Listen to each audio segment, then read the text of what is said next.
A serious health problem can disrupt all aspects of your life, whether it's a chronic or life threatening illness, such as cancer, or a major health event, such as a stroke, a heart attack, or even a disability. When this happens, the first instinct for many people, especially parents who normally or who are used to taking care of everyone else, is to hide the news. This is but a natural reaction, since many of us are not always prepared for bad news. It is, however, a learning process to figure out how to cope with a difficult diagnosis.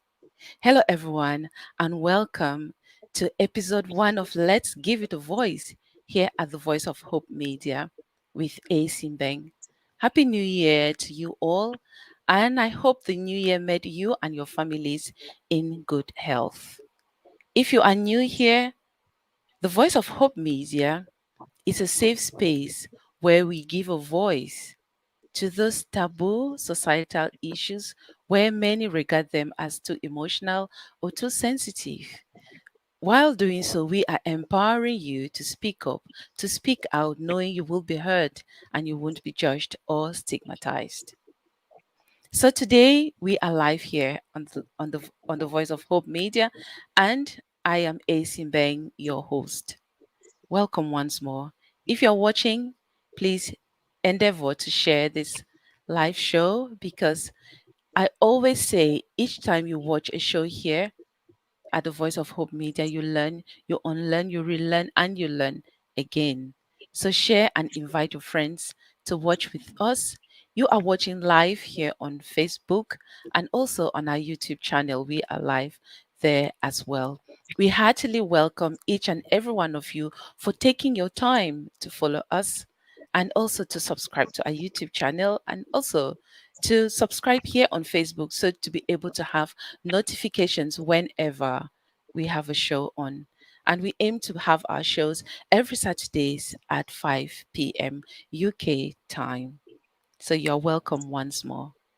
Like I said earlier, today is actually the first episode of Let's Give It a Voice for 2022. And I hope you will find this inspiring and also educational. Thank you so much. Our guest speaker for our show today is Njay Mboge, all the way from Leeds here in the UK. And today, Jay will be giving a voice to coping with a diagnosis, a journey from denial to acceptance. Now, during this episode, we will be able to discuss the emotions that accompany any diagnosis. It may be the diagnosis of a disability, the diagnosis of a life threatening illness, and what have you. We will also be looking at some coping mechanisms in cases where you've received a diagnosis in your family. What are some of those things that you did in order to cope? We will also learn how to support others who are struggling to accept a recent diagnosis in their family. Yes, there are people who go through grief and they struggle to accept when there is a diagnosis in the family. And also, we will be looking at what you can do differently if you had known this, if someone had known this earlier. And we will also be taking questions from our guest speakers. So, once more, I am 𝗚𝗂𝘂𝗧cie Mbeng. I am your host for today, and welcome once more. So we have our guest speaker today. She's Njay Mboge, and we have a queen with her. Yes, she's a queen, and she's called Queen Latifah, and that's Jay's baby.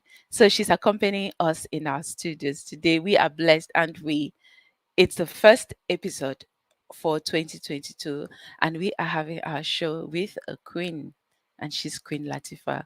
So you're welcome, Jay, and thank you for honoring this invite. Thank you for all that you are doing, and still you accepted to be a guest on our show today.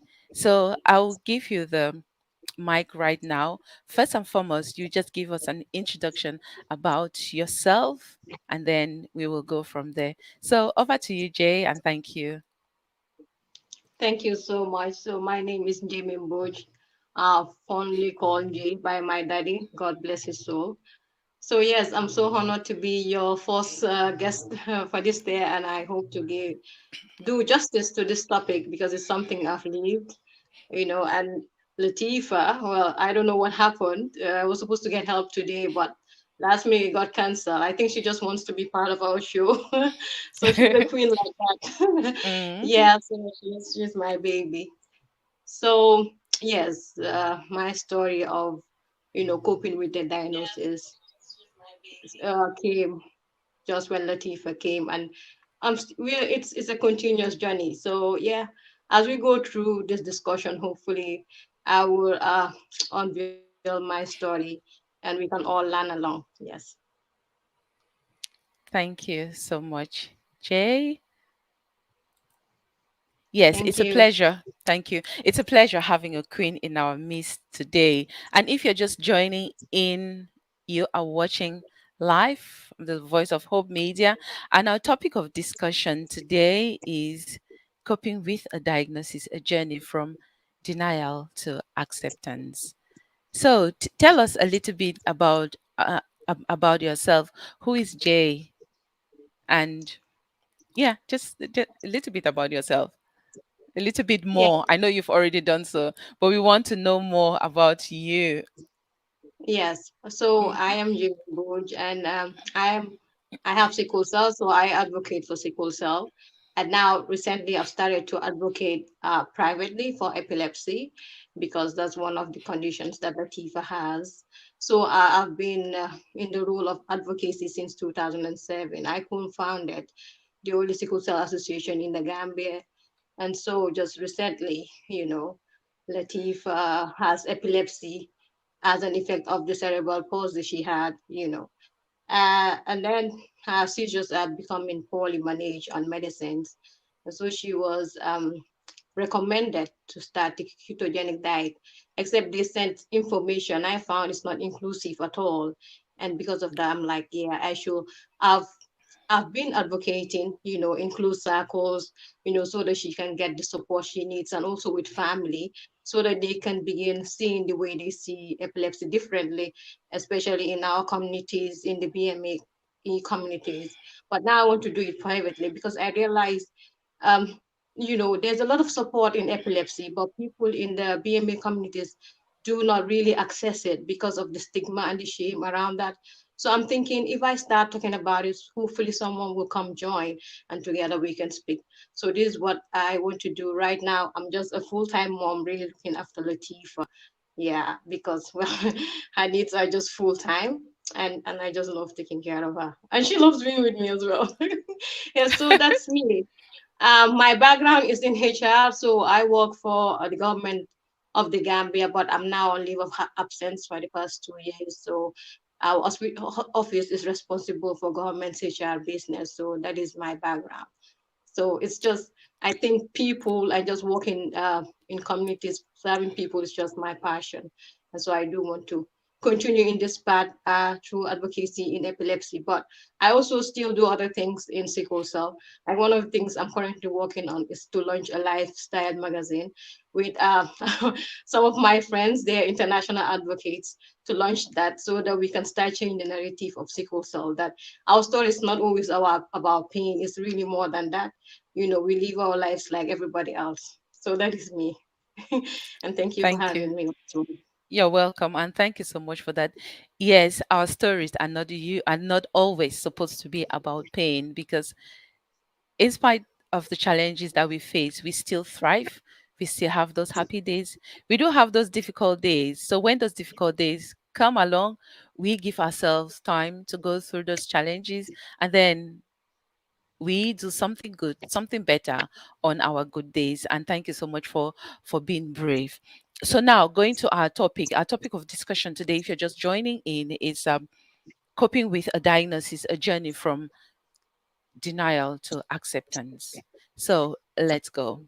What is the diagnosis, and how has this journey been? It says a journey from denial to acceptance. So there must have been some form of grief in this journey, because when you're going through grief, you go through those stages of grief, and there is denial, there's acceptance. So tell us more. What is the diagnosis, and how has the journey been from denial to acceptance? Over to you. It is actually a story of grief, but also growing around grief as well. So when we talk about grief, I just want to take a moment to send my heartfelt condolences to the families affected in the Bronx, New York fire. A lot of people from the Gambia has been affected. I think 12 people from the Gambia passed. So I just want to send my heartfelt condolences to the family and also pray for the dearly departed. May their may Jannah be their final abode.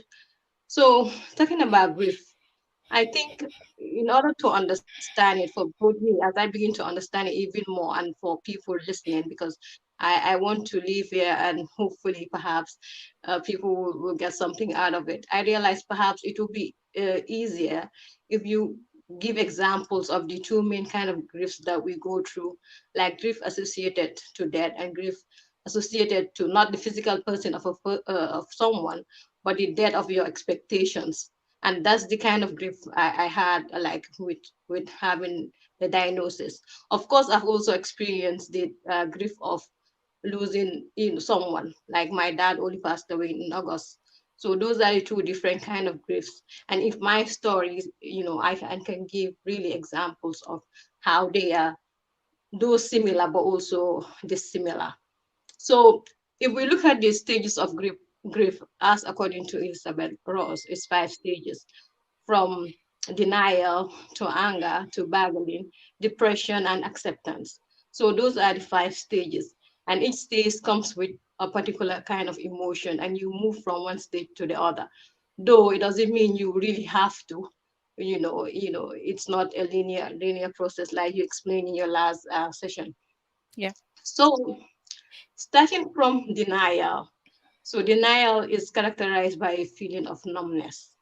So it's characterized by a feeling of shock and disbelief. So the brief or the receiver of the news, the disturbing news, will try to block that information. So you start saying things like, it's not true, the devil is a liar, my animals and my enemies will not win. Those denial, you just don't want to exactly. Yeah. Now. Yeah. The first thing was like, my enemies are at it again. They really won't win this time. Yes, yes. So that's it. And then your body just goes numb. So I'll give you two examples. One from when my father passed away, God bless his soul. Like, I couldn't cry. I couldn't cry. So it was like, so your mind goes through the three psychological responses of fight, flight, and freeze. So I just like Mm-hmm. frozen into space kind of. So the first person I spoke to after I got the news that he passed, I just told the person, well, my father died. She was trying to invite me to a funding meeting. She runs a charity. I just said, my father died. And I didn't really have an emotion then to carry it with me, but it was actually numbness. And so I only started crying just after midnight. Mm-hmm. He passed Thursday and midnight. So the next day was a Friday, because every Friday he would send us little texts like that. Was like it became a tradition. So we started expecting it, and it makes us smile anytime we see it. Of course, during the week he will check on us randomly, but Friday was like a tradition. Yeah. So it was like when Friday came, I'm like, oh my God, today is Friday. I won't receive my text from my dad. And that's when I started crying. That's when I started crying. Like my body felt that actually this is lost now. Yeah. So with Latifa, what happened was we were at the hospital, and then when the news came, because she was in distress when we had when she was last monitored before we were rushed in to theater. She was in distress. So we were both rushed in, and they did a general anesthetic on me. So I didn't even get to see her. So when I woke up and then they told me the diagnosis, and it was just me and her at the hospital, again, my body went to numbness. I couldn't feel anything because I felt I needed to fight. I couldn't let go of hope. It was just me and her, and I needed to fight. So that was it. So I started responding. My body started feeling all the feels when they took her on the ventilator because I was told if they if they take her off the ventilator and she doesn't breathe on that by herself, that we should just let her go. So the day they took her off, I actually fainted. Hello, can you hear me? Yes, I can hear you. Keep going. Yeah. Ah, that's fine. That's Uh-huh. fine. Yeah, that's okay. Yeah, I'm Yeah, here. so If that's fine. I thought you lost me. So when they took no. her off the ventilator and she breathed for herself, I just fainted.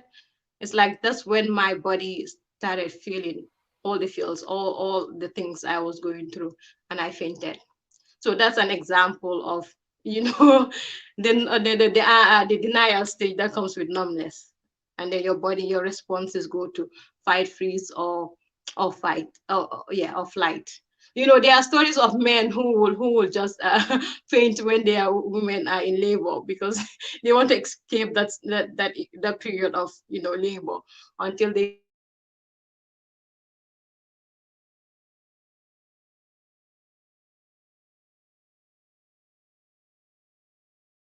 treated properly. So the second one, the second, it's back. The second stage, which is anger, anger is characterized by frustration. So actually, and also a feeling of betrayal, especially where it was not anticipatory. You were not expecting it. So it's like a feeling of betrayal, and then you ask why. So you ask why to vent out your anger and frustration. So here you just ask why, and you're not asking it to get an answer. You're just asking it to vent out your emotion of anger and frustration.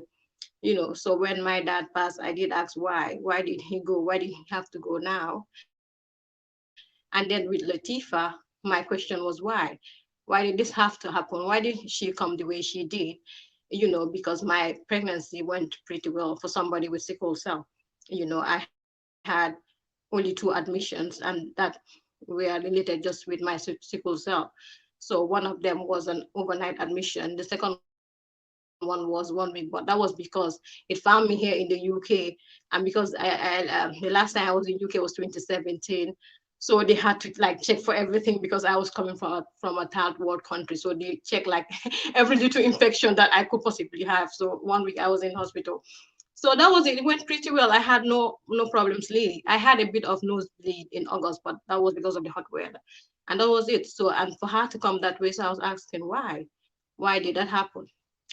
And then we move on to the start stage, which is bargaining. So bargaining is having the feeling that you have some power in the matter, that you can somehow change what is to what you want it to be. So you start, if you're religious, you know, you start saying to God, you start bargaining with God, that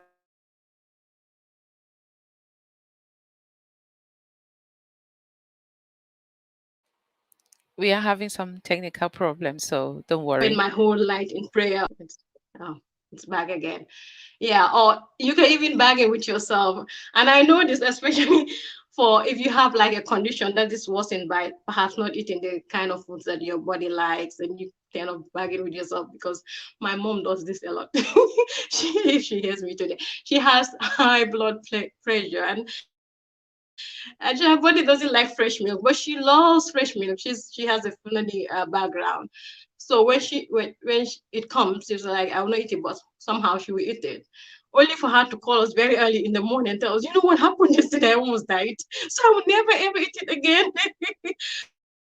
So that's bagging it. So you're like, oh my God. Like, well, let's take an example that I can relate it. Like with sickle cell, you know, our body really likes a lot of rest, but sometimes you make commitments and you don't want to cancel it, you know, last minute, and so you still force yourself and you go to that. Except you come back and then the person you were like, if only you go away today, I'll never ever do this again. So that's bagging it.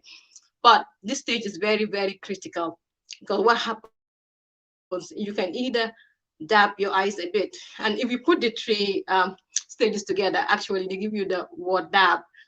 D for denial, A for anger, and B for bargaining, dab. So you can dab your eyes a bit and you get some respite, which is called restorative grief. Like the story you explained about your friend that passed away, and then after so long, you finally reach out to the sister. So you were still grieving, but this time you were grieving, trying to heal from trying to heal rather than an intense form of grief, really, that is not restorative.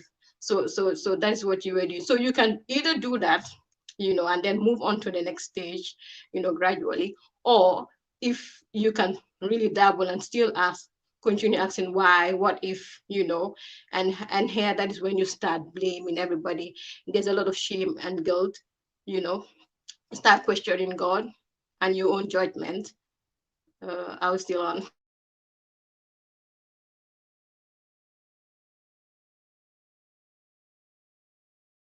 Carry on. I'm here.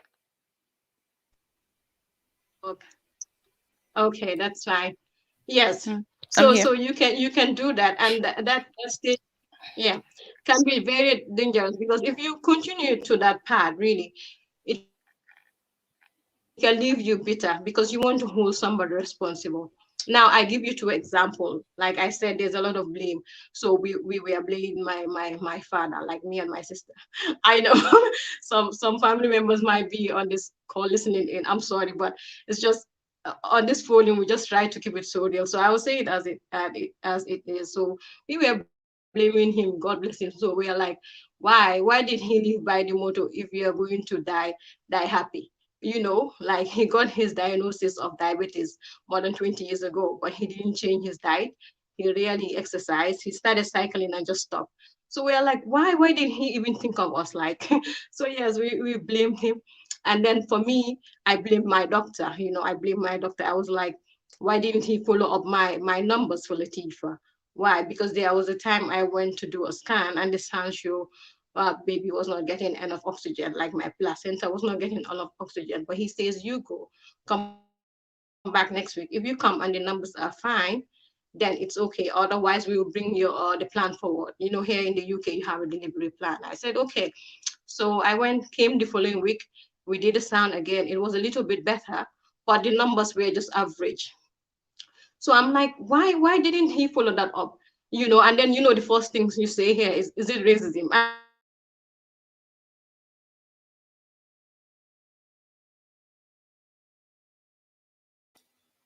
just I don't know. We hope our I network was a comes white back. woman, and yeah, it came back. He might have followed it up, because the problem we have with sickle cell sometimes, if you are pregnant, there might be a problem of low oxygen levels because of the nature of sickle cell.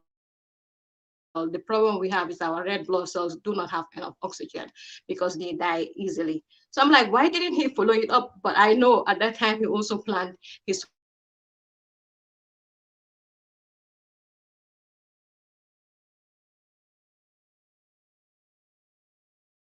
up? I blamed myself. I'm like, okay, he did it. I blamed myself. I'm like, okay, he did it. Yes, we're back. He didn't follow it up, but I could have insisted. I could have insisted, and then the plan could still have brought forward. And at that time, Latifa was old enough, so she could have taken out and put in the incubator. So at this stage, there's a lot of guilt, because you're asking, what if I did this instead of that? So you were guilty because of that. There's a lot of shame, because that's not what society expected.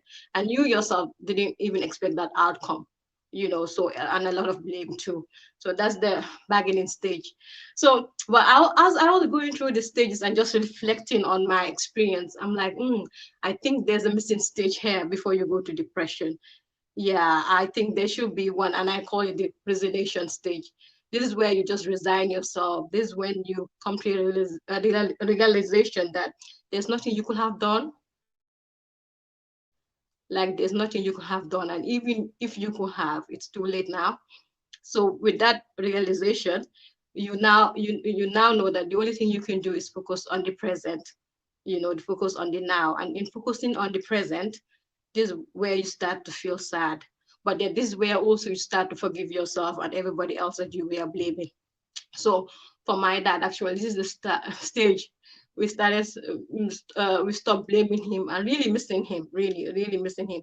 And then Latifa, this is the stage I came to the realization I did my best. I did my best with the knowledge I had then, and I'm only human. So that's the resignation stage. So so I don't know if that makes sense to you, but I'm like, there should be a stage here before depression. I don't know. What do you think? It absolutely makes a lot of sense. And the way you explained it, I've been through that stage before, but I I didn't know how to call it. All I could think of was a withdrawal stage where you just withdraw from the rest of the world. So I think, yeah, I think you've explained it better, and thank you so much. As I said, guys, each time you watch this show, each time you are watching the Voice of Hope Media, you learn, you relearn, you unlearn, and then you learn again. So that's exactly what we are doing here today. And our guest speaker is Njay Mboge, and we are talking about coping with a diagnosis, a journey from denial to acceptance. So carry on. And I can see people are watching, they're commenting, and it's quite interesting. Thank you so much. Thank you for following. Yes, yes. And then I think that's what happens really. Until you hear somebody voice it out, you really don't have a name for it. Like it was until I really watch your show and then you call it grief. I'm like, wow. So that's the word for it because I know that I was going through something, but I didn't know what to Hmm. call it. I've Hmm. read on LinkedIn somebody saying this period we are going through collectively because of COVID, it's actually grief because we It's have lost grief. life as we knew it in the past. So that's the depression stage.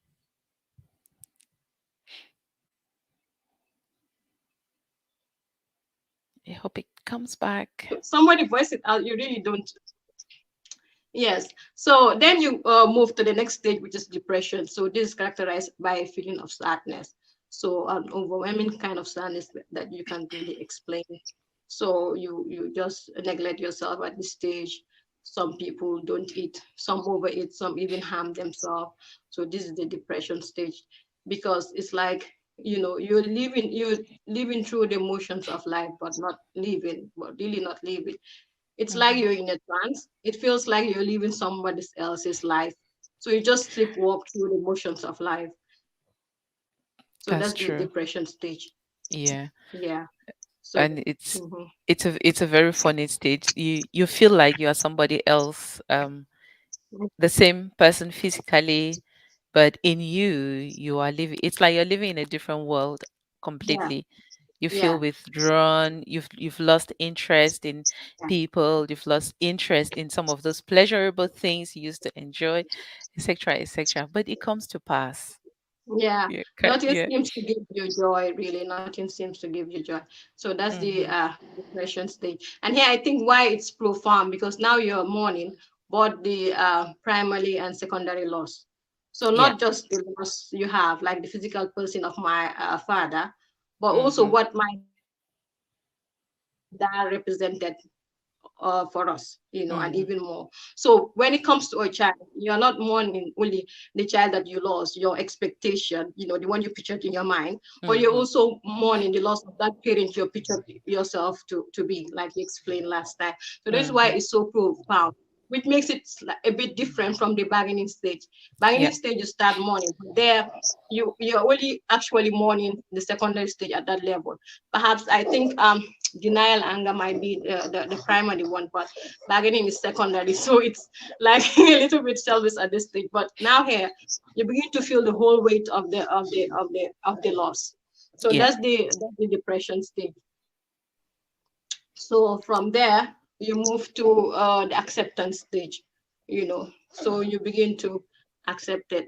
Like if if you're religious, you assign it to faith. You say it's God's design, and I say like you Hmm. begin to be okay with it. Not necessarily you embrace all of it. It's just one step at a time. So you begin Hmm. telling yourself, okay, it is as it is. So you begin to accept that. So that's the Hmm. acceptance stage. you know Yeah. hmm Okay. Which usually, when we are going through those stages of grief, that's where we aim to be at the acceptance stage. yeah. Because Oh my gosh. and She's like that's Queen really Lati, and that's sorry. Queen I give you Latifah. So we seem to we yes. at the stage of acceptance, we are where you are now accepting your reality. You are now saying, this is what has happened to me. So what next? Do I have to spend the rest of my life mourning or crying or um bargaining or in denial for something that has already happened, something that I have no control over? Or do I have to look for meaning in what has happened? My God. That's okay. Hi, guys. Thank you so Yeah. much for So joining us here today. I said at the beginning that we had a queen. in our studios today, and she's Queen Latifah. So, Jay's journey also includes. Is she Oh, is she okay? Shall shall we go off a little bit there before we come back so she settles? Is that okay? So thank you so much, guys. We'll be right back.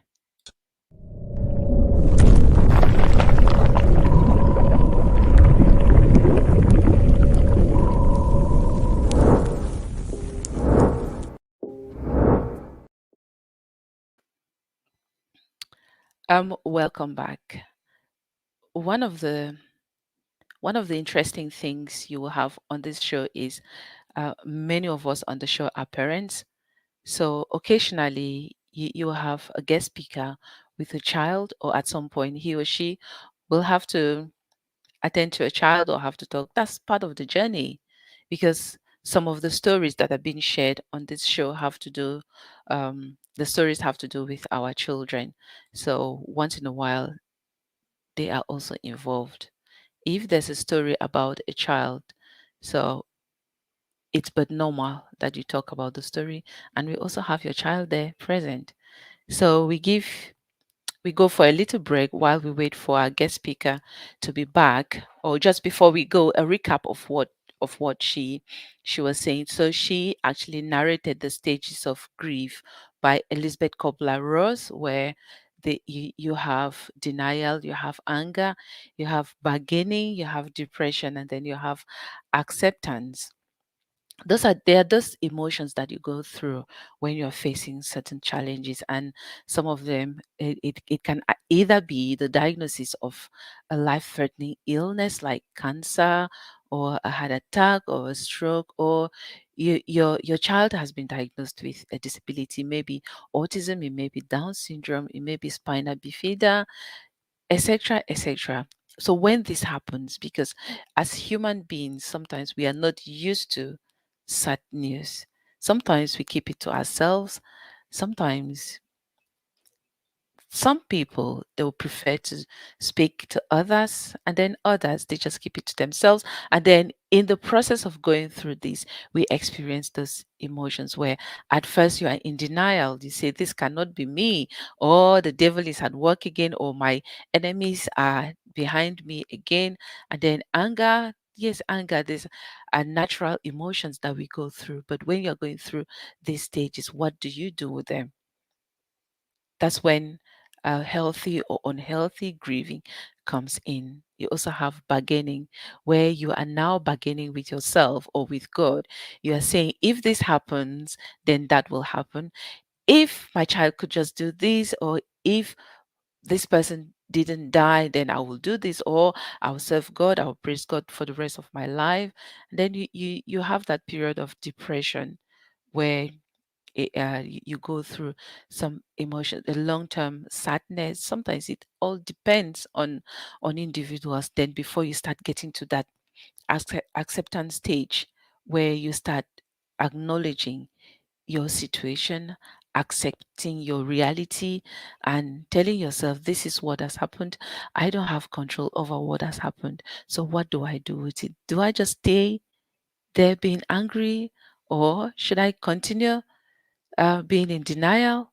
So these are some of the emotions that we go through. But at the end of the day, we aim to get to that acceptance stage. We aim to find meaning in our um, situation. So our guest speaker is back, so we add her. Hi, welcome back. Is our queen okay? oh, Is thank Queen you. Sorry Latifah about okay? She's Okay. fine. I know, okay. I know, okay. She's fine. No. She's our little Okay. madam. She's our secrets Yes. madam. There's this social enterprise for women that works in changing the narrative of women from poverty, and dependence to wealth creation and independence. So she's our madam there. And she Oh, likes I coming on see. our Zoom. So yeah. That's good. Yeah, And sorry. I think because yeah. she's hearing her name so much, Okay. she wants to Yeah, be part of it. Yeah. that's good. So we were Yeah, talking and about acceptance. Yeah. Yeah, carry on from there. Yes, I think that stage is it's actually the beginning of when you start to embrace your child, but you want to move even further because this is Mm-hmm. where you're just moving out of depression, you Mm-hmm. know, perhaps through your the therapists you use, coping therapists you're using. You have to, like you were saying, the first place to start with when you want to heal is opening up. Through opening up, Yeah. you start getting out of that depression stage and you begin Mm-hmm. to accept it, but Mm-hmm. it's this gradual thing, you know. Remember, you already have a picture of the child you were going to have, the one society says you should have. So Mm-hmm. it's not, you're not going to jump into full embrace. So it's gradual. So from the Mm-hmm. acceptance, that's where you want to move to the embrace. And then I, being inspired by how you broke the stages into three. I did Mm-hmm. that too, and then I went and looked at it even more. And I Mm-hmm. said, okay, so that's where you want to be at this end, and that is when you start becoming the parent you need to be for the child. So Yeah. so I don't know, if you don't mind, we can go through that, the three Oh stages yes. now.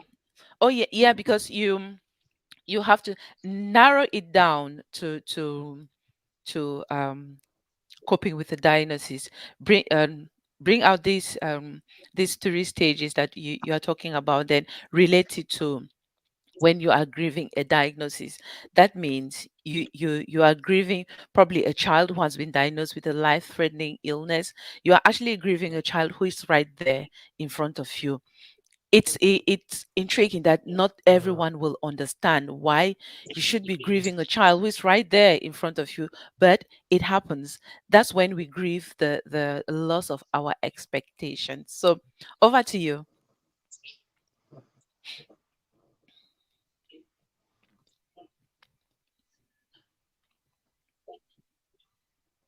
You okay? Are you ready?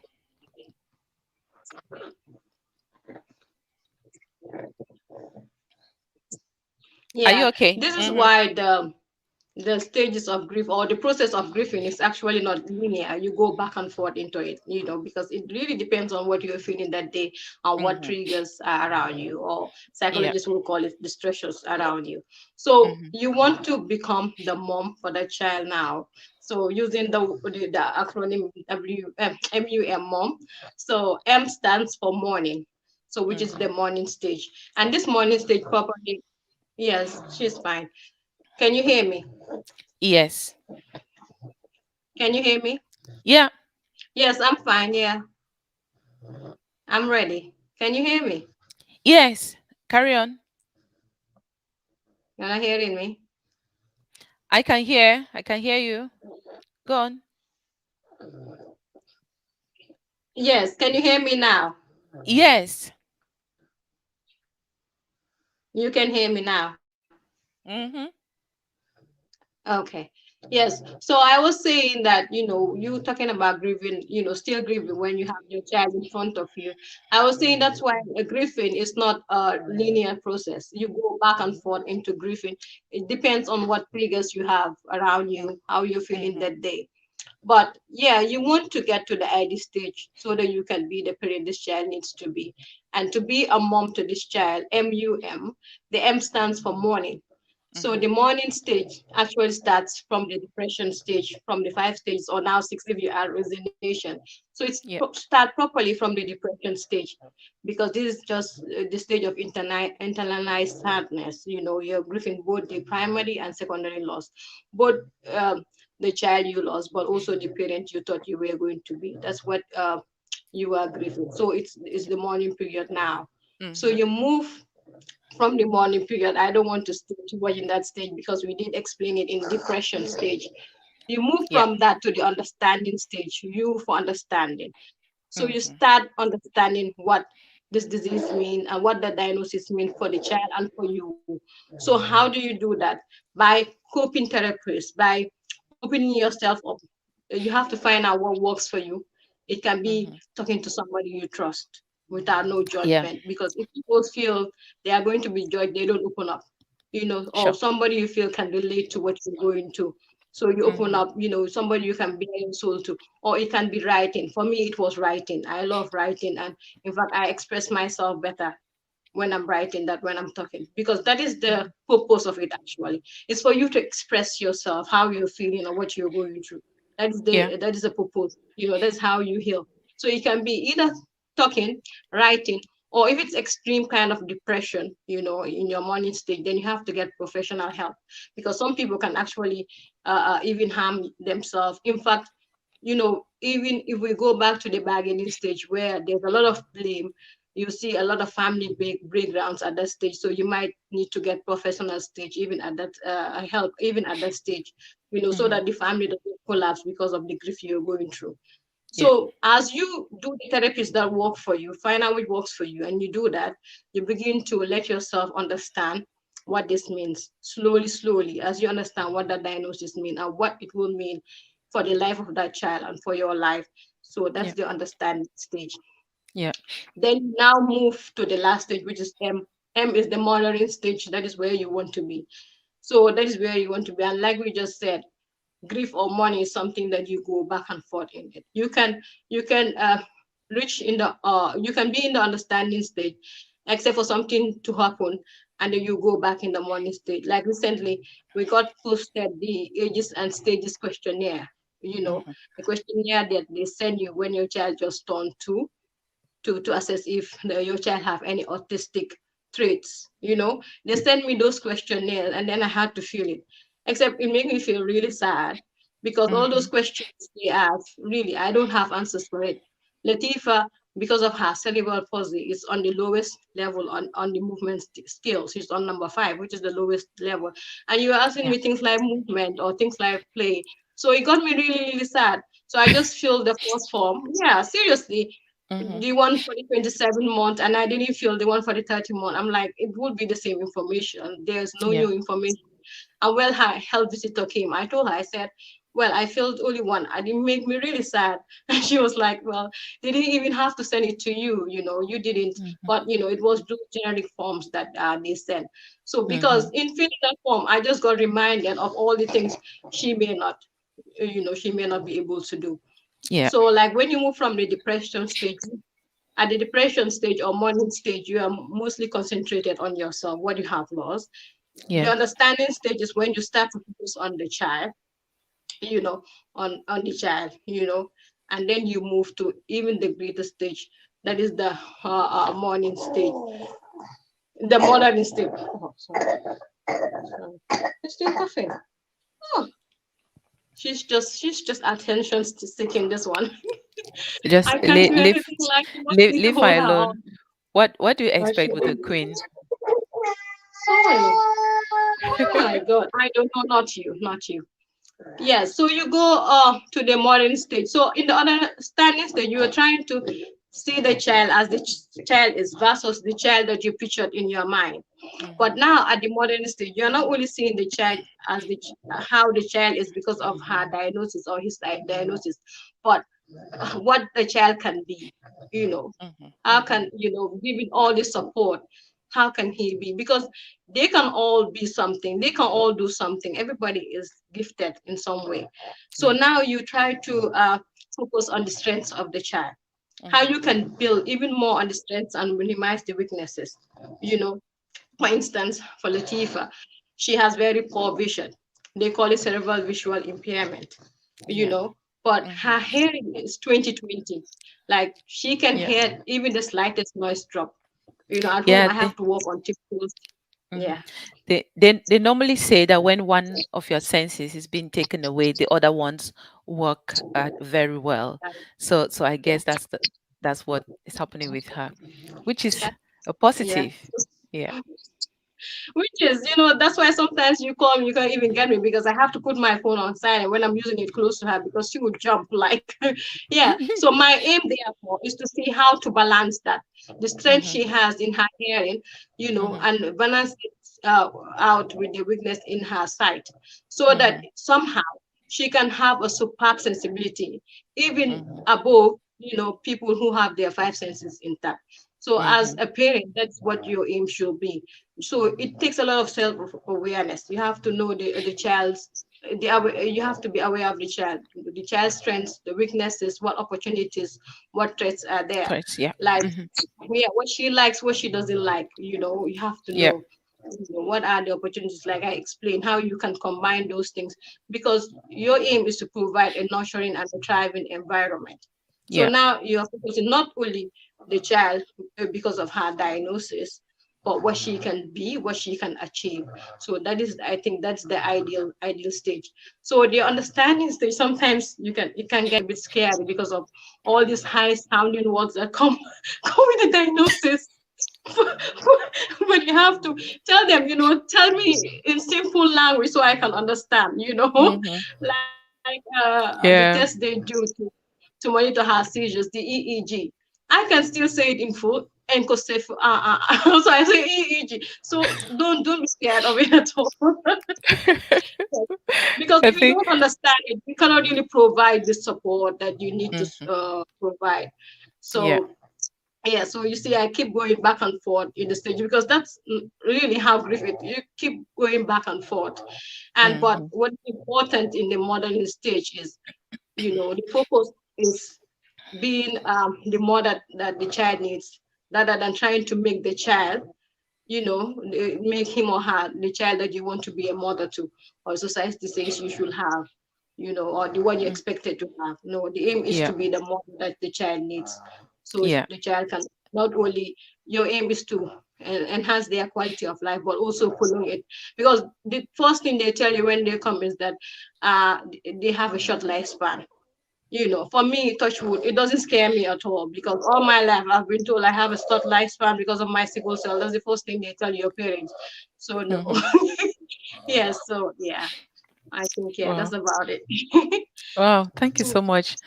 Oh, that's really well elaborated, and mothering the child that you have right there in front of you, being the mother to the child that you have. That's quite interesting. And thank you. And that's simply put, it's mom.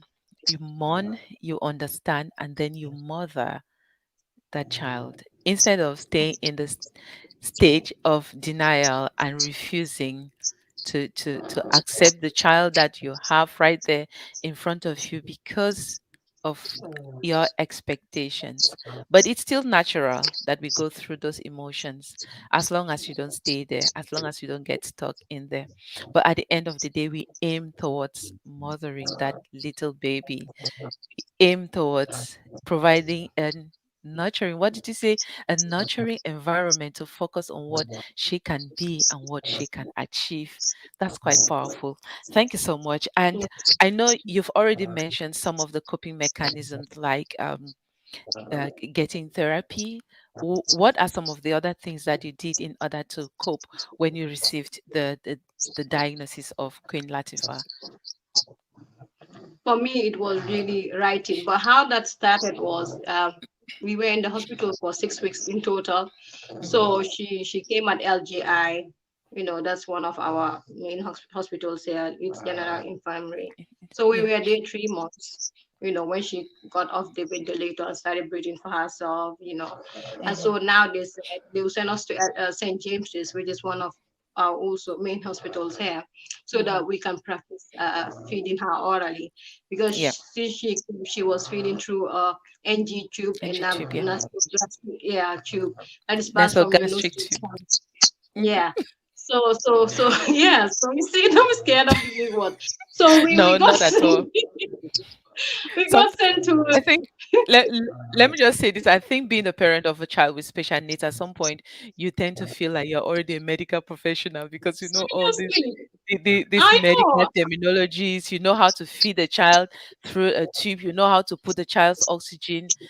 In fact, you know how to check the child's ups, temperature, and what have Of you, course, blood of course. pressure, and even the oxygen saturations. You do all of those. You Parents do, are and amazing. Parents of children with special needs yeah, are amazing. They are just everything. So they thank are. you for sharing your experiences with us. So what next? If we can go to the next question of how can you support someone who is struggling, or someone who has recently received a diagnosis for their child and they are struggling? Not everyone instantly accepts the situation as it is. Some people take a shorter time to go through those stages of grief, whereas some take forever. Some get stuck in that stage of mourning their expectations or mourning their fantasies. So, if you come across a parent in that situation, how do you support them, or what advice can you give them? Just be kind. Like if you're a family member or friend, wanting to support, just be kind.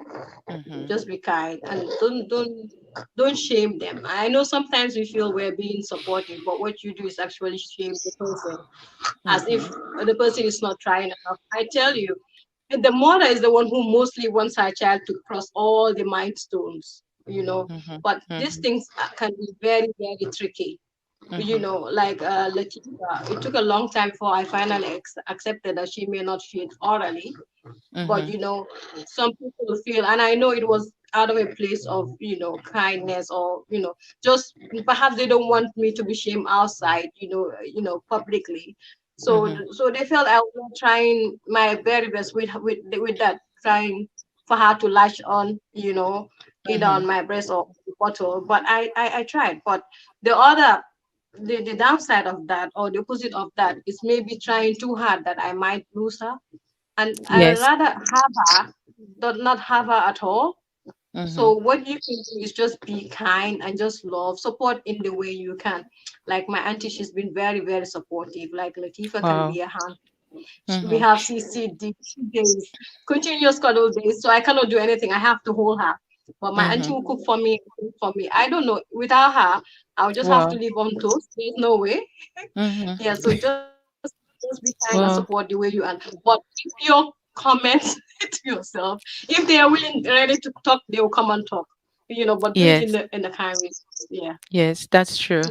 And so you said to be kind, take care of yourself, and to be supportive. Yeah.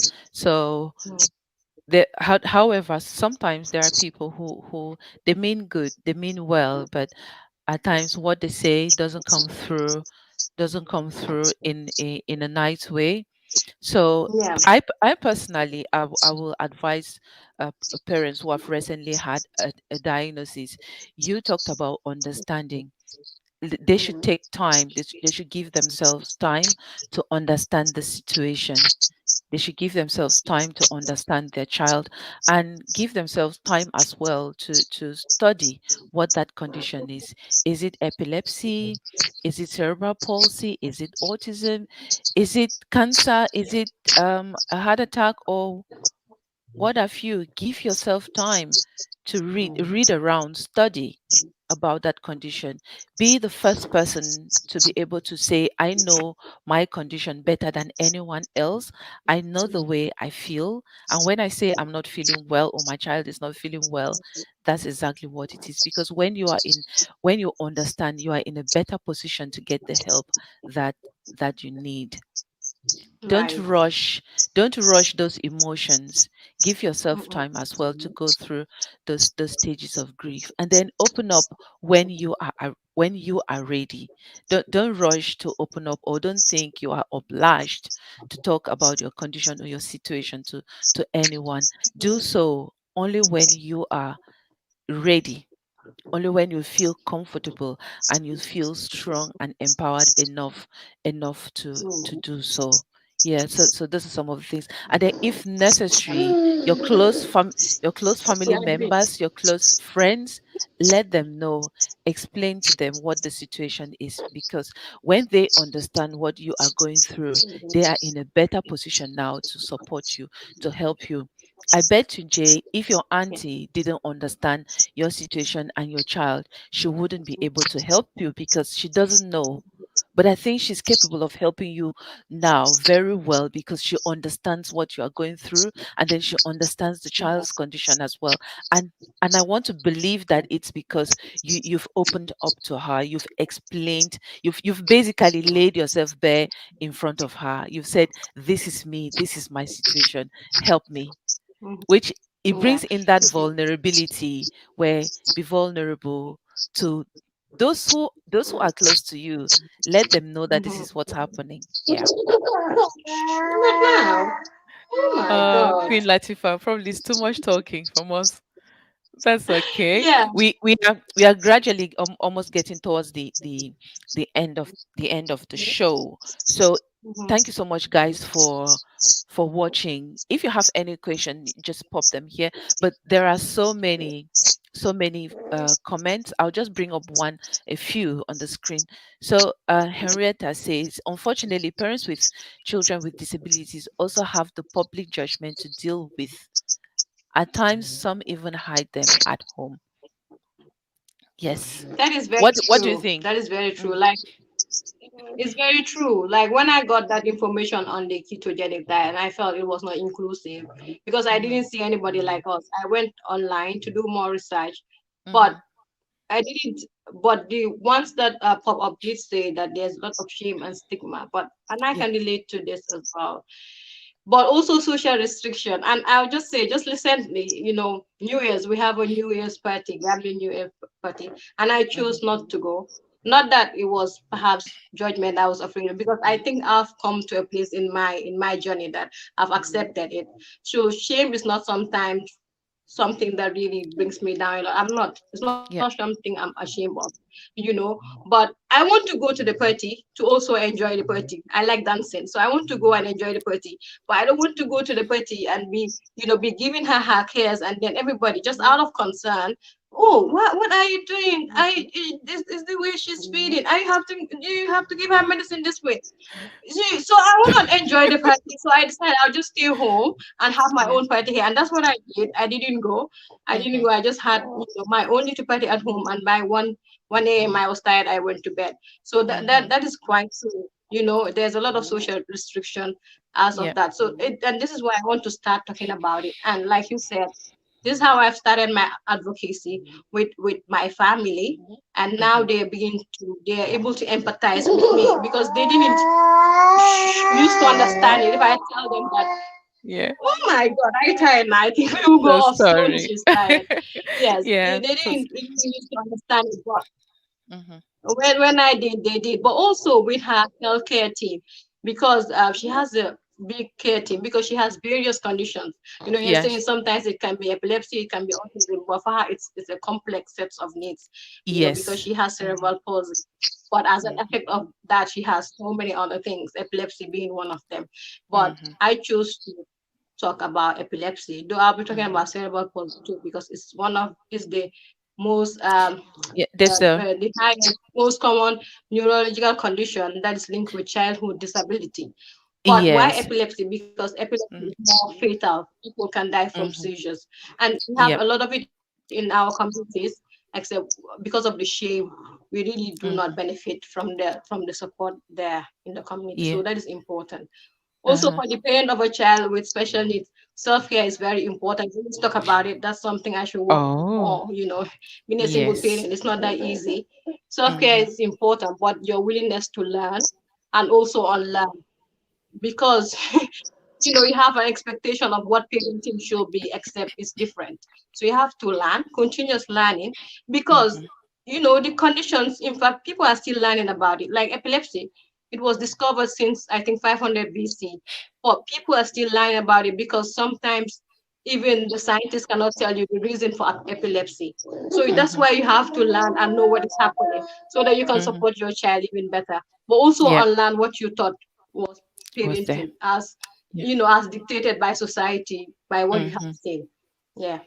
Wow, that's brilliant. Mhm. Yeah, thank you so much. So we learn and we unlearn every day. And as you mentioned, I think that the statistics show, or there's some research that shows that children with cerebral palsy may likely have epilepsy as well.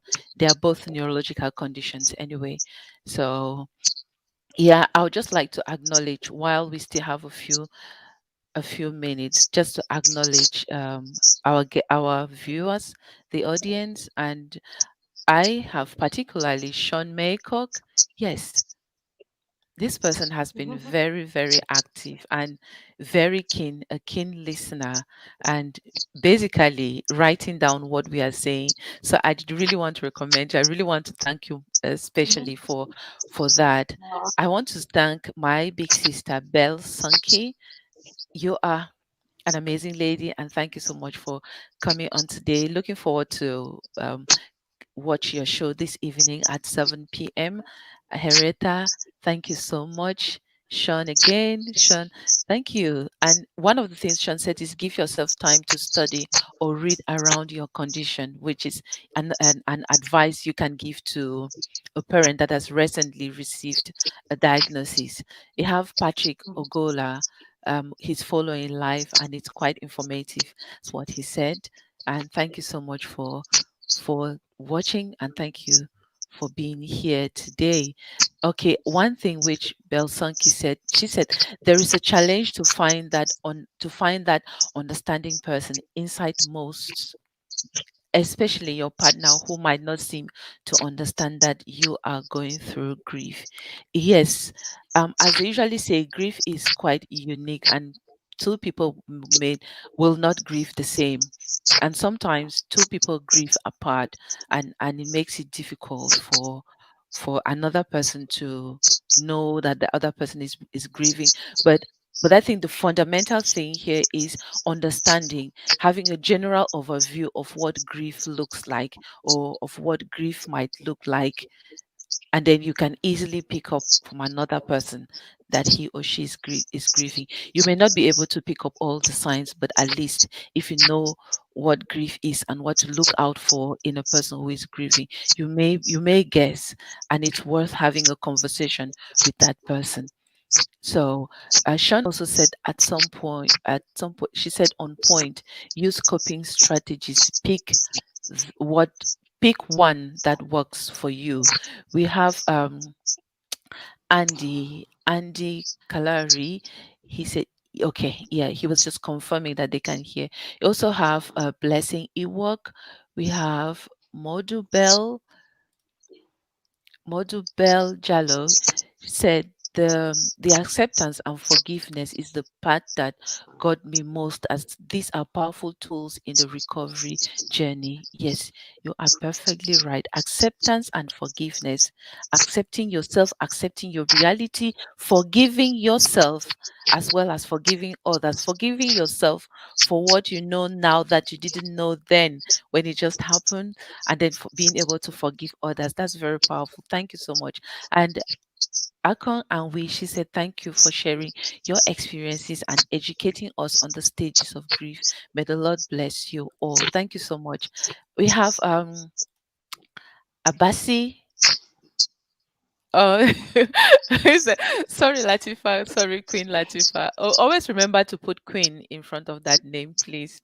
Then Henrietta said again, I think your realization stage is the elaboration stage for me. So she's confirming that your own realization stage for her was the elaboration stage. Thank you so much.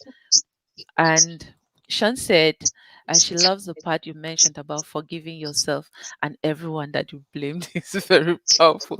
Yes, that's true. That's something many really still need to work on. And then 𝗏𝗃𝗀𝗃 says she's just in awe with your journey. And thank you so much for watching. And Danielle Nonsoa, yes, she was on just live. Then you have I can imagine your heartbeat rate when Latifa was going to be taken off the machine. Oh my God. That's yeah, we had that experience once, but you don't want to stand there and watch your child being taken off. You have to leave it there until the child stops breathing on his or her own. That was my stand. So Magzazi said, courageous woman, you will keep going far, mom. Thank you so much, my dear. Yes, and you have New Plato. Oh, thank you so much, young man, for watching. He said very useful information, and thank you immensely for sharing. Sean has been an amazing viewer, an amazing person. You are absolutely right. Grief associated with death and grief associated with the death of your expectations. That was another powerful one there. And And 𝗟𝗂𝗁𝗁, she said, thank you for hosting this AC. Thank you. You're welcome. And to you, Jay, for the strength to share your formidable journey to a wider audience, cheering all the way. Bravo. Well done. Thank you so much. And we come to the end of our show today. So thank you so much, guys, for watching. Thank you for sharing, and also thank you for being patient with Queen Latifah. Queen Latifah is the reason behind Jay's advocacy, and there's nothing about her Jay's advocacy without Queen Latifah. Does that make sense, Jay? Yes. Of course, There, if there, not there will be her, nothing about I your don't think I advocacy would have. journey without Queen Latifah. So No, when it. it with epilepsy, I don't think I will have. Perhaps I might join a friend to support, Mhm, but like for me to want to do it on my own, start it, and hopefully people join. That's because of mhm, her. And I just want to send a big shout out to everybody watching, but especially to my She Creates ladies. So I was saying, She Creates is a social enterprise for women of African mhm, origin. So mhm, our aim is to change the narrative of women from poverty and dependency to that of independence and wealth creation. So Son and our Dr. Anna Makeup, she's our CEO, and she's very, wow. very supportive because that's what we do as She Creates. We lift each other up, we cheer each other on. So thank you so much. And Ari, of Well. course, thank you so much. And if you permit me, I told you that writing really helped me. And if you go on Mhm. my Facebook, you see a lot of writings I did when my father y- passed. But I wrote little, Yes. little poems for Latifa. And if you Mhm. permit me, I can just one and we can close if that's okay, Yes, because go on. how I Go. healed was through peer support at St. James's. I was trying to explain. Mhm. So women Okay. came, and through peer support, they would distract you with art, and then they would Oh, tell you their stories, because they went through the same thing. Most of them have premature babies, babies. so Okay. stories, every story is different, but your story is the same. Yes. So they would tell you their stories, Oh, network. Please, we really need to read more this. just responding to their intelligence. Mhm. Yeah, but I started talking, and that's when I started writing again, and it was really healing for me.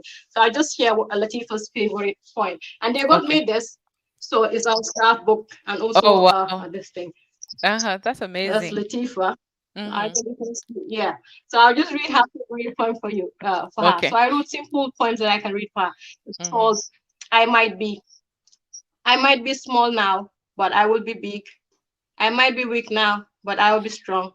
I Mhm. might be all of these things you say I am, but I have God looking after me. And I am here for a reason, not a Mhm. season. I am here for a lifetime. In my lifetime, I must play my part, add substance to the world, and live fulfilled. I Yeah. might be all of these things you say I am, but I have God looking after me. And you are gonna hear me roar as you just did. Thank you. Thank you so much. Thank you Oh, wow. for That's having me. brilliant. Thank you. And we, This has been a that's really healing session for me because this is the first time I've opened up this publicly about our story. So thank you so much. Thank you. That's the aim of Yes. this show. That's the aim of creating a safe space called the Voice of Hope Media. And this edition, which is Let's Give It a Voice, we aim to give a voice to those taboo topics, to those emotional or sensitive topics where by most often the society wants us to be silent. Most often people want these topics to be kept under the carpet. And again, at the same time, there are reasons why many people will not want to open up or to share their stories. Some of these stories bring a lot of emotion, some of the stories bring a lot of pain, and as each individual, they have different ways of grieving or handling their challenges or their pain. Some decide not to talk about it to a wider audience, and we respect that. But here at the Voice of Hope Media, we give a voice to these so called emotional sensitive taboo topics, empowering you to be able to speak up, to speak out, knowing you will be heard and you won't be judged or stigmatized. Because we know that every experience, every story is valuable, it is worthy, and it has the power to transform your lives. Only if you give it a voice. And if you have a story that you want to give it a voice, get in touch. If you think you've enjoyed this show today, subscribe to our channels for more, because we have this every Saturdays at 5 p.m. And also, we are looking for sponsors. If you want to be a sponsor of the Voice of Hope Media, get in touch and we'll let you know. If you want to be a co-host on the show, or you have a topic of your own that you want to show to host on, the Voice of Hope Media is available for you as well. So you do get in touch. And we've come to the end of our show today. Thank you immensely, everyone, for joining in. And stay tuned, stay blessed. Have a good weekend and have a good evening, Queen Latifah. And we will see you again. Hopefully, we will have you again on the show at another time, Jay, for when you've already started your projects fully. Then we'll have you on the show to talk more and for some advertisements as well. So to everyone watching here on Facebook and on our YouTube channel, thank you. Have a good weekend. It's AC, your host, and bye for now.